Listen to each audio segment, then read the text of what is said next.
Hello folks, Andy Bell here from the Spirit of 2016 podcast, coming to you with our second of however many GAWA weekly roundups. A bit earlier this week, Tuesday night I'm doing this, a bit busy at the weekend, so I might start doing these at the start of the week actually, because obviously it's fresh in the memory after some of the games at the weekend and can bring a bit more of a relevant update. I don't know, we'll see anyway. So I'm going to try and keep this under 10 minutes. I'm going to go through the pre-season and the competitive games that happened at the weekend with the Northern Irish players involved.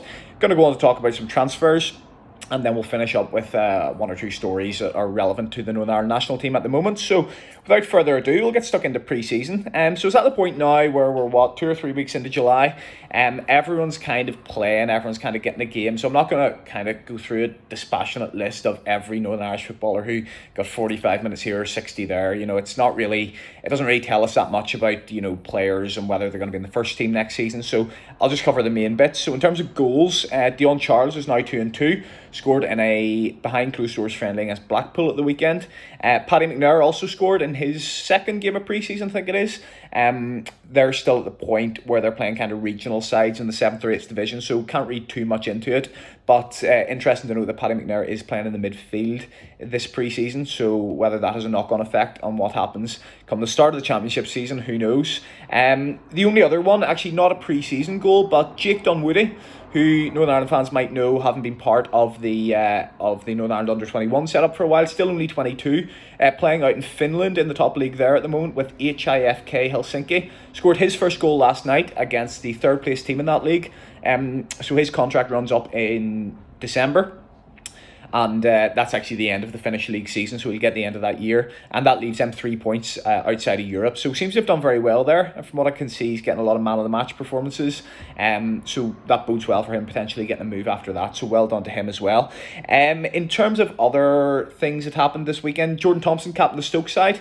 I'm not sure there's too much we can read into that really. I think it's because he was playing against his former side Linfield, and obviously Stoke playing a friendly in Northern Ireland, it makes sense. But it does show that he is in Michael O'Neill's thinking, as we know. Michael O'Neill really rates him, so good to see him getting a run out with the armband again. And Liam Donnelly is another one who has returned to action. Obviously, he was out for the vast majority of last season. I think he only plays the first game, and then he's out for the rest of it. We had kind of updates that he was coming back in January, then February, then March, and then didn't really see him. So hopefully he's getting himself right in this pre-season. So he came on last week, and he played 66 minutes this week of Motherwell's League Cup group stage tie.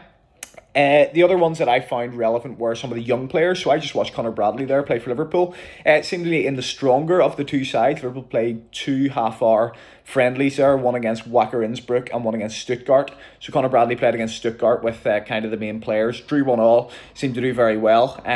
So yeah, it's looking good for him. There was a piece in The Athletic this week, which is quite interesting, saying that Liverpool are prepared to let Nico Williams move on this summer if the offer's right, and a big part of that is how highly they rate Conor Bradley coming through the academy. So one to keep an eye on there. Could he be the first Northern Ireland international to play a competitive game for Liverpool? One to keep an eye on. Full disclaimer, I'm a Liverpool fan. I really hope it happens. So yeah, good stuff. Another one was Jack Scott at Wolves, who played not half an hour. I'm in my head that every game's half an hour now because I've just watched 2 half-an-hour games for Liverpool. But he played a half of Wolves' 1-0 pre-season defeat to Crewe at the weekend. So yeah, another player there getting a half for a Premier League side in pre-season. He's looked good when he's come on when he's played for the under-21s. Played kind of right back or right wing. I think he was playing right back for Wolves on Saturday. Aidan Steele came on for Crystal Palace in Patrick Vieira's first pre-season game. So good to see him getting some minutes. I think he's captain of some of the underage teams at Crystal Palace. So yeah, another Premier League team, albeit only pre-season, but you have to be kind of standing out in the under-18s or the under-23s if you're going to be one of the youngsters that gets your chance alongside the senior pros at Crystal Palace.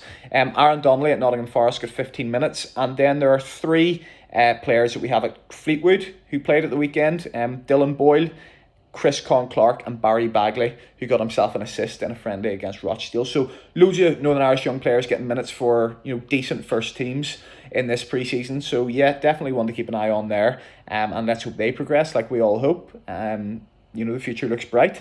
And last but not least, Ethan Galbraith got a half at right back, interestingly, for Manchester United at the weekend, filling in obviously a lot of those players still at the Euros.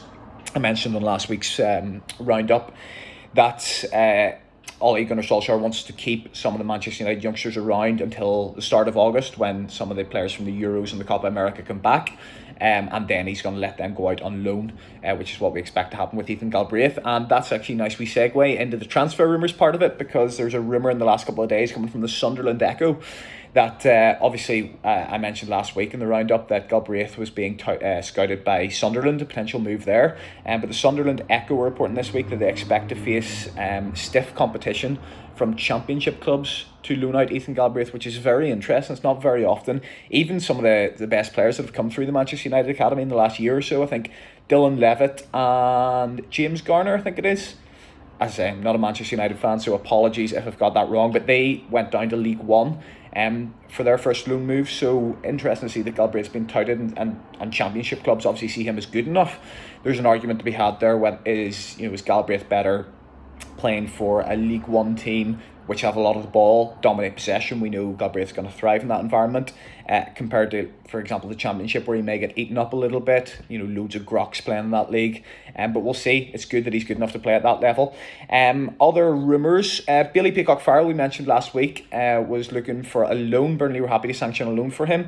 The Lancashire Live newspaper or media outlet, whatever it is, report that he is quite close to joining Birmingham City on loan this season. So Burnley have brought in Wayne Hennessy as their second choice, kind of on a short-term deal, which will allow Peacock-Farrell to go out to the Championship to get a loan. So the Birmingham one's interesting because Neil Etheridge is there, who people might remember, especially fantasy football addicts, played for Cardiff in the Premier League a couple of years ago. So, strong Championship keeper there that he's going to have to displace.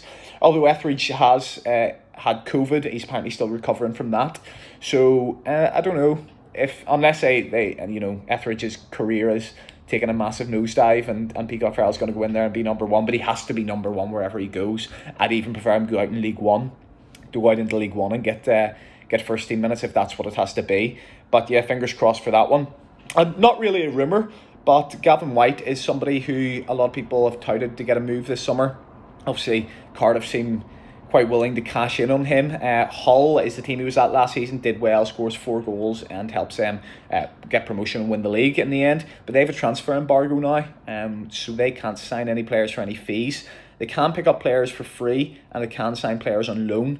But the Hull Live website is reporting that Cardiff actually wants to recoup a lot of the money that they made on him, that they spent on him 2 years ago, which was 2 million.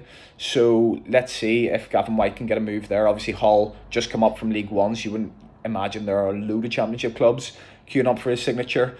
So it could be a difficult one for White, although he did actually get some minutes for Cardiff in pre-season, so he will have the chance to prove himself to new manager Mick McCarthy as well.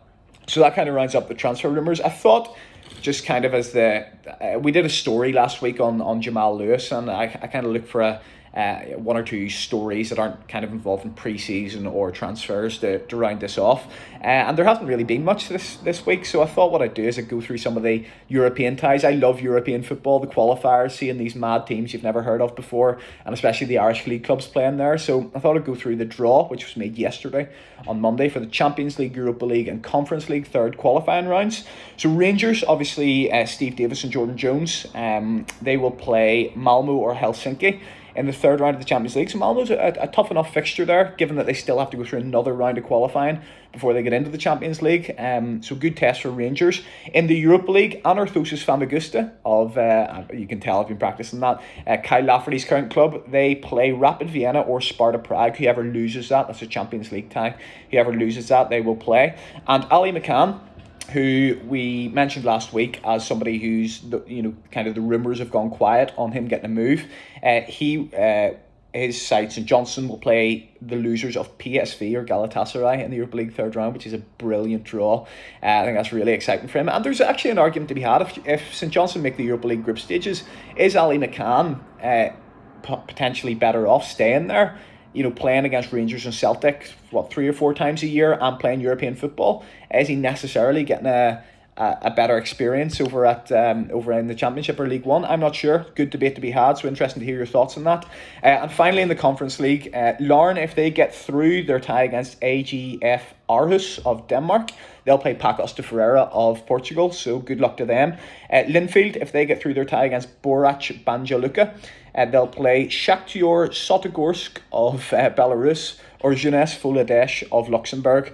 So good tie potentially for Linfield if they get through there. Obviously, as a seeded side as well, good opportunity for them. And finally, Aberdeen, who we've got obviously Matty Kennedy and Niall McGinn. If they get through their second round Conference League tie against BK Häcken of Sweden, they'll play Breidablik of Iceland or Austria Vienna. So yeah, good luck to everyone there. Good luck to Linfield and Larne as well, obviously representing the Irish League. And yes, Glentoran and Coleraine fans, I did wish you good luck as well. Always makes me laugh when I'm accused of bias on this page, being a Bangor supporter. More chance of me winning the smallest forehead competition than Bangor ever making Europe, lads. So yeah, definitely no bias there. So yeah, good luck to all Irish League clubs. Hope they do well and raise the coefficient, which can only be a good thing for our league, especially with some of the players who've gone across in the last couple of years. So yeah, that rounds up our weekly roundup for this week. I think I've gone to 11 minutes there. So I'll try and keep that under 10 minutes for next week, because I know people like the shorter videos. But yes, thank you very much for tuning in. Subscribe to us on YouTube. That's the main aim of doing these. We're going to start putting the podcast on YouTube. Lithuania preview, post Lithuania, post Estonia, post Switzerland in September. I'm going to start videoing those and putting them up on YouTube as well. So it'd be great if you could subscribe to us and help us get to around 100 maybe by September. That seems like a good goal. And follow us on Twitter as well at Spirit of 2016 Pod for updates on the Northern Ireland national team. So yes, thank you very much for tuning in, and I'll see you again sometime next week. Bye bye.